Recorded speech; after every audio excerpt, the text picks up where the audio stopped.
Hello and welcome to this edition of To the Contrary on PBS. I am host Bonnie Urbay, and with me to discuss a very tough issue is Professor Diana Greene Foster of UCSF.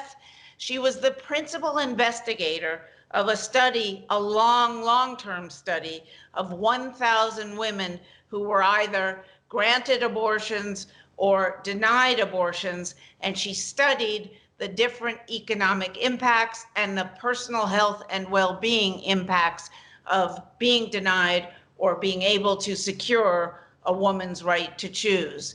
Welcome, Dr. Foster. How are you? Thank you so much for having me, Bonnie. First of all, you're the principal investigator on this study.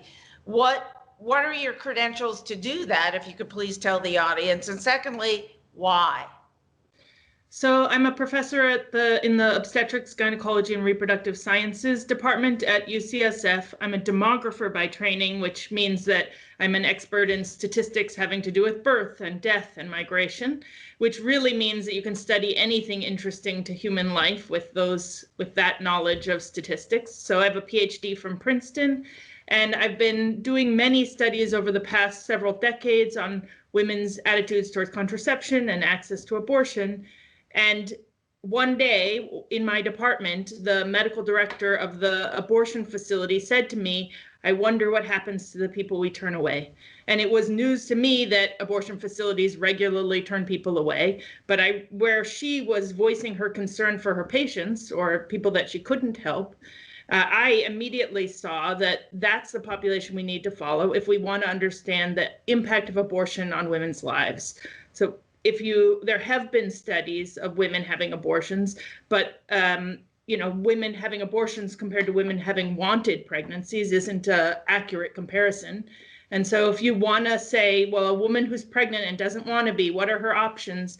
Her options are to have an abortion or to carry the pregnancy to term and have a baby. And so it was a chance to follow both routes and see what happened.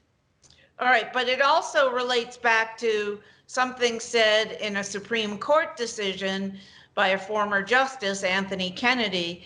Please tell me about tell me that story, how that evolved and why it prompted you to do the study.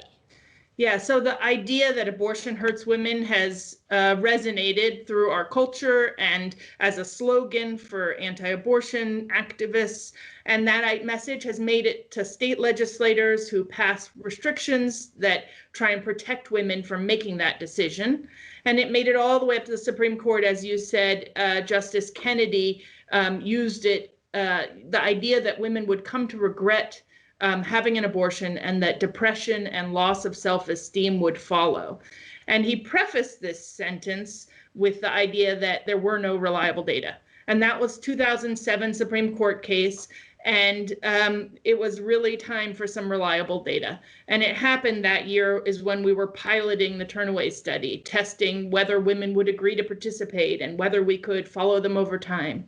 So it's been an open question about whether abortion hurts women, and this is a study to help actually answer the question. You said, there wasn't enough information out there, and your survey just came out this summer, and so in the middle of, the COVID epidemic, has it reached enough people? Do you think, have you had enough publicity? Have you been on TV and interviewed and in the newspapers, whatever? So that's a really important question, whether the message of the Turnaway Study is getting out there. We have been publishing in the scientific literature for the last 5 or so years. And so we have 50 academic papers in the scientific literature. So we have reached scientists. And here the chance of the book is to reach voters, to reach policymakers, people who may not be up on the science literature. We've spent so much time worrying about the consequences of abortion and not thinking about the consequences of denying people a wanted abortion. Okay, so let's, and that's a perfect jumping off point to ask, your findings were what? So first, to the question, does abortion hurt women? We find no long-term differences in mental health symptoms and diagnoses between women who receive and women who are denied abortions. And it's not that both groups are doing so terribly. In fact, both groups improve over time. So there isn't a long-term mental health harm from being denied an abortion or receiving an abortion, though women who are denied abortions have worse mental health at the very beginning. But the two groups do diverge dramatically, and all of the ways in which their experiences differ are easily predicted when you ask women, why do you want to have an abortion? All of the concerns that they raise are experienced by the women who are denied abortion. So for example, women say, I can't afford to have a baby, or I can't afford to have another baby. And we see that women who are denied abortions are more likely to be poor, are more likely to live in houses where there isn't enough money to pay for basic living expenses. They say, my relationship isn't good enough with the man involved in the pregnancy to take care of the child together. And we see that regardless of whether the woman received or was denied the abortion, those relationships dissolve. And then one other example, although I could give you all the reasons women give abortions and how their experiences are borne out, women say that they want to take care of the children they already have. So 60% of women who have abortions are already mothers. And we see that when we ask women about the well-being of their existing children, we see ways in which those existing children do worse when their mom is denied an abortion compared to when their mom receives one. So, okay, but let me go back to a point you made a minute or two ago. You said long-term, and was it physically or emotionally or financially? There was no difference between the two groups. In terms of mental health over 5 years, there was no difference. In terms of socioeconomic outcomes, there was a difference, and it lasted for 5 years.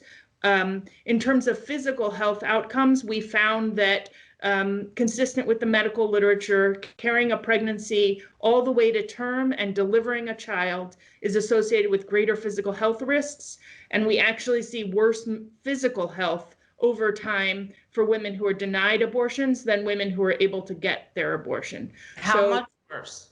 How much worse? How much worse? It's actually the saddest findings in the entire study are that 2 women died after delivering.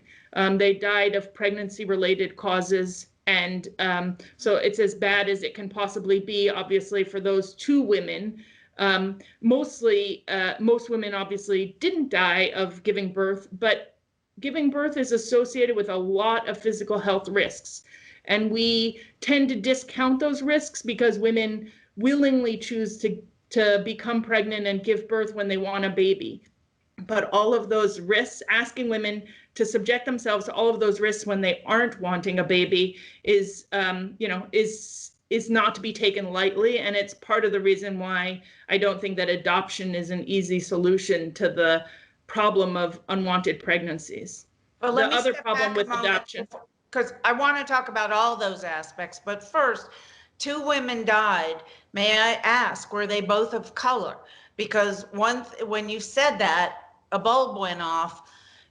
There were studies out a couple of years ago overwhelmingly showing that especially Black women were a lot more likely to die during pregnancy or after, during childbirth than white women. So I'm wondering if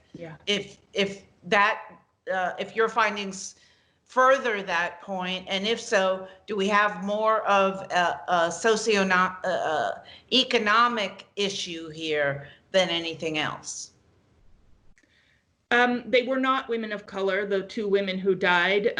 About a third of the women in the entire study were African American women, and there are health risks associated with pregnancy that are not socioeconomic, that are related to racism and access to healthcare.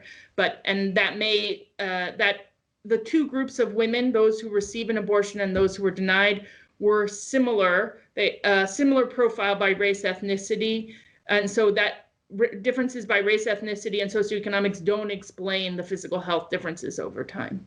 Okay, so But the issue that you raise is super important. It just isn't a primary findings of this study. The two women didn't happen to be women of color. what in your findings would you want a justice in the future deciding on a Roe v. Wade derivative case that gets up to the Supreme Court to know, to persuade him or her to give women a wide latitude to choose? Yeah, so I think that some of the important messages from this study is that women are making careful decisions when they're trying to decide what to do about an unwanted pregnancy. Women often say that it's a hard decision, but sometimes they say about half the time that it was an easy decision or straightforward. And I don't think that we should interpret that to mean that they took the decision lightly, but just that the overwhelming circumstances of their lives told them which decision was right for them. So one is to trust women's decision making about what to do with their pregnancy. And the other is it's so clear that the things that women were concerned about when they thought about carrying a pregnancy to term were experienced by the women who were unable to get an abortion. It gives us trust in their decision making, and it also shows you how big and important this issue is. It's not just have a baby and place it for adoption and move on. It's very few women choose to place a child for adoption. Less than 1 in 10 of the women denied abortions actually decide to place a child. And it has ramifications for her future relationships, for her chance to have wanted children later, for her ability to raise her children without the threat of not having enough money to pay for food and housing.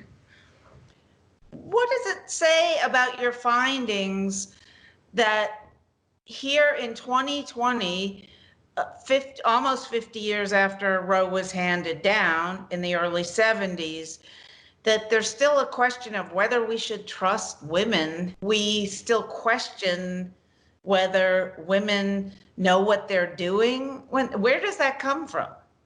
When women make this decision, they know what is right for their families and for their own life trajectory. So that is exactly what we found. That we don't trust women is partly a consequence of not even considering the woman's perspective in this. It's like an abstract debate about the moral status of the fetus and whether women should have rights, without viewing women as individuals who are making decisions, who have responsibilities, who have aspirations, who are like the women in our lives, who are like our relatives and neighbors and friends. So I think it's partly that we have abstracted this debate and politicized it, and then we failed to actually consider the real people involved. There was a great scene from a documentary by Al Jazeera where the interviewer asked Jim, I think, Bucci, who was an Ohio state representative and the author of many restrictions. She asked him why a woman would want to have an abortion, and his face, he's like totally stumped, looking upwards for help, and he finally says, "Oh, I don't know, I'm not a woman," which, he's the author of restrictions on abortion. It's something he should have considered. And this study is, I think, unique in having quantitative data to show that this issue affects a lot of people and that there are hard outcomes involved.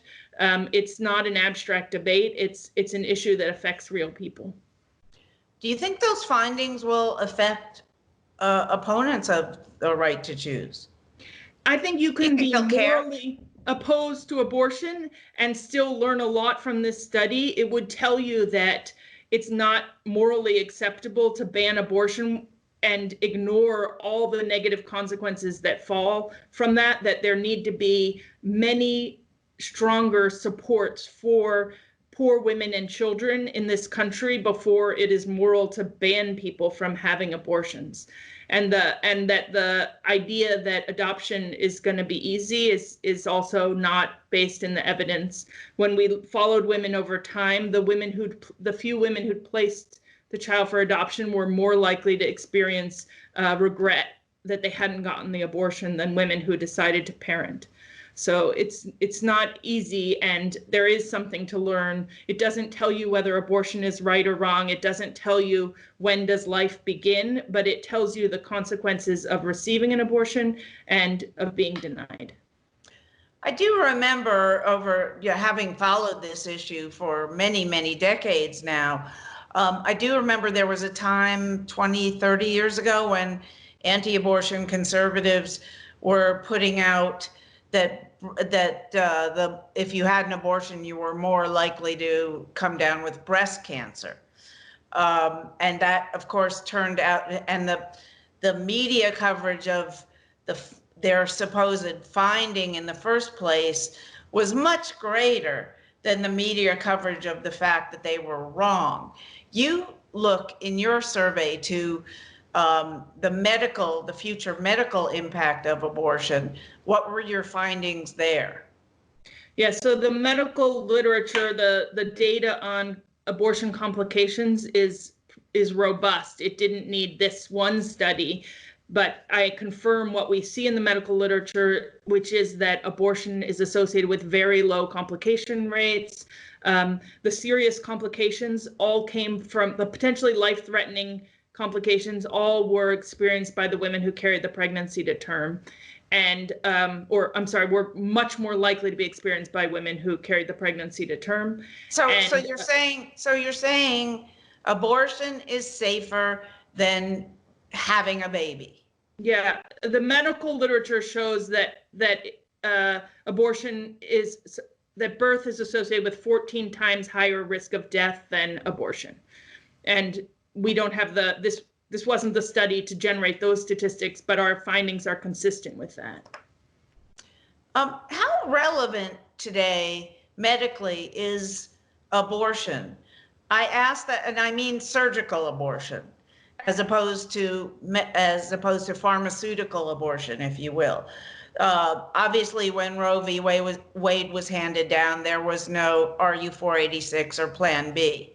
So, and many, many millennial women and younger women are going online, getting prescriptions for, and using those medications that you don't need to go see a doctor for in most instances.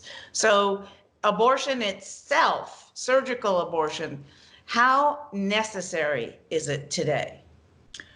It increasingly, first of all, one quick correction, Plan B is not an abortifacient. It's a emergency contraception. It doesn't prevent pregnancy if the woman's already ovulated. So if she's pregnant, it won't interrupt the pregnancy. But RU486 or medication abortion, we say, and that's mifepristone and misoprostol, not Plan B. Surgical abortion is still important. There is a increase in medication abortion over time, we've experienced in this country a dramatic increase where people who getting abortions in clinics are actually increasingly likely to be getting pills and not having a procedure done. But for later abortions, it's still a procedure and not a medication. But later, I mean, at least the pro-choice movement has always said that late-term abortions, third trimester abortions, are kind of a red herring because there's such a minute percentage of the abortions that take place. And it usually has to do with a fetus that will die in the womb anyway, a fetus that has incredible medical challenges, that sort of thing. So isn't that still, even if you take second trimester abortions into account, aren't they still way lower than medical abortions are?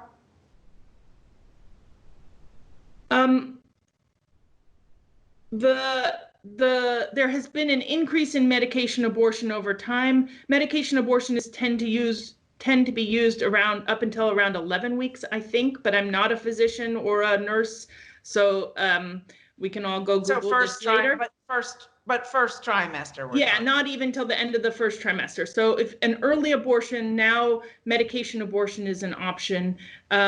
Lots of restrictions have state-imposed restrictions on abortion have the effect of slowing women down and making it less likely that she can even choose to have a medication abortion. We've had hundreds of restrictions in the last decade imposed by states that have the effect of closing clinics, making women travel farther, and slowing them down. It's also quite possible that those laws prevent many women from getting an abortion. This idea that you can't prevent abortions, you can only prevent safe abortions is not true.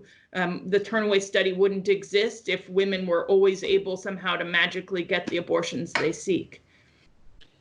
How many, this may be beyond your knowledge, but let me ask it anyway. How many women now live in states? I think I've heard the use of numbers such as 17 or 18 states where abortion isn't provided anyway, where there are no OB-GYNs who offer abortions in that state, and that they either have to wait for doctors to fly in from other states, or the women have to go to other states. And many of them are the Western states, huge states where traveling much farther distances than they do on the East Coast, for example, just to obtain an abortion, if they can get the doctor to do it. Yeah, I don't think there are many states where there are no doctors or no clinics. There are several states that only have one abortion facility, and certainly there is a lot of interstate travel because of abortion restrictions, because women are trying to go to the closest one, and the closest one might be across a state border. Abortion access is sort of a nightmare in America, and I have to say, even in the Northeast, where there are maybe more providers, it isn't easy for everyone. Imagine being a young woman without a driver's license, without a car, without a lot of cash, where you need your parents' permission, and you don't live with your parents. You can imagine that abortion is not easy, can be very, very difficult to access, even under the best circumstances. Now, using your findings, how would you like policymakers, members of Congress, judges on courts of appeals, et cetera, to look at your report and use your report if they do? So there was a 2016 Supreme Court case, Whole Women's Health versus Hellerstedt, and it banned one type of abortion restriction in Texas. And one of the beautiful things from that ruling, it said that the restriction was unconstitutional. But one of the consequences of that decision was to say that abortion restrictions should be based in evidence. And it's not enough for a state legislator to say, hey, this would improve safety. They actually had to show that the restriction would have a net effect of improving women's health or well-being. And if we stick with that whole women's health decision, the Turnaway Study is extremely important because it shows that when women are denied abortions and when abortion is too difficult to access, it has serious ramifications on her economic well-being, her children's economic well-being, and her life trajectory, her chance of setting aspirational goals and achieving them, her chance of having a full-time job, her chance of having a good high-quality romantic relationship later, and her chance of having an intended pregnancy later. So if we are weighing the evidence, we would we would throw out the Hyde Amendment, which restricts funding for low-income women's abortions. That is a law that is unfair and creates lots of unintended negative consequences. So the Hyde Amendment has been the law of the United States since for at least 5, maybe 6 decades. Yeah, I'd have to look up the exact history, but it has a very negative effect for sure now. And we would re-examine how we try and regulate access to both contraception and abortion to have the laws be more in line with what is known about safety and less for political grandstanding. All right. Well, Dr. Diana Greene Foster, thank you so much for this. It's going to be a difficult climb, I'm sure, getting your report out there to the public, but it's a fascinating report, and it's something that policymakers should at least take a look at or know that is out there for their use. Thank you so much for your time Thank you. and fascinating work on this study.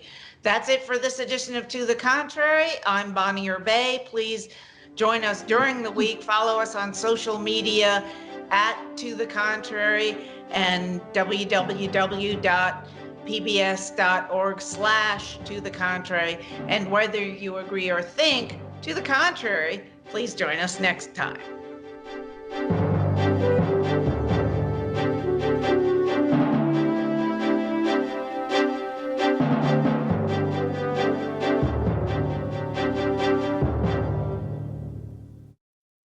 Funding for To the Contrary provided by the E. Rhodes and Leona B. Carpenter Foundation, the Colcom Foundation, and the Charles A. Freoff Foundation.